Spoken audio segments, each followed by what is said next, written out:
We are mass poisoning this generation of kids. We saw this explosion of neurodevelopmental disorders. So ADD, ADHD, speech delay, language delay, tics, sleep disorders, Tourette syndrome, narcolepsy, ASD, autism, all these diseases that prior to 1989, we never heard of them. Right.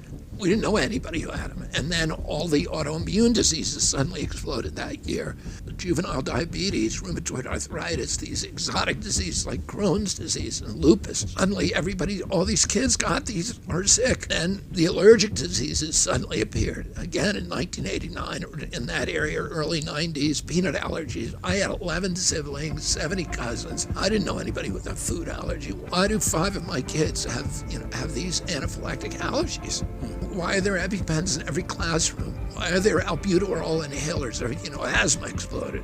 I had a brother who had asthma, and his doctor told him there will never be a cure for this disease because it's so rare that no research will ever study it. Well, now 1 out of every 8 black kids has asthma. So what happened? Something happened. There's no other country that has this. We have the highest chronic disease burden in the world. Why are we so sick? And why is nobody looking at that and saying, we know that it's an environmental toxin? Genes don't cause epidemic. Congress actually told EPA to study the issue of what year the autism epidemic began. So I'm 69, and among 69-year-old men today, 1 in 10,000 has full-blown autism. Non-verbal, non-toilet trained, stimming, toe walking. The EPA actually came back with a real study.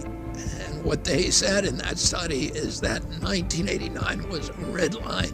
That's the year it started. And if you look at 1989, all of these other injuries began appearing around that time period. Why are we not looking at this? Why is NIH refusing to fund these studies? NIH has a $42 billion annual budget. When I was a kid, NIH was the gold standard research organization in the world. But what's happened over the past 50 years is NIH has shifted its focus, and it doesn't do that kind of science. It's supposed to tell us, what's making us sick, what's the threat. It doesn't do that. What it does is it tries to monetize science for the pharmaceutical industry.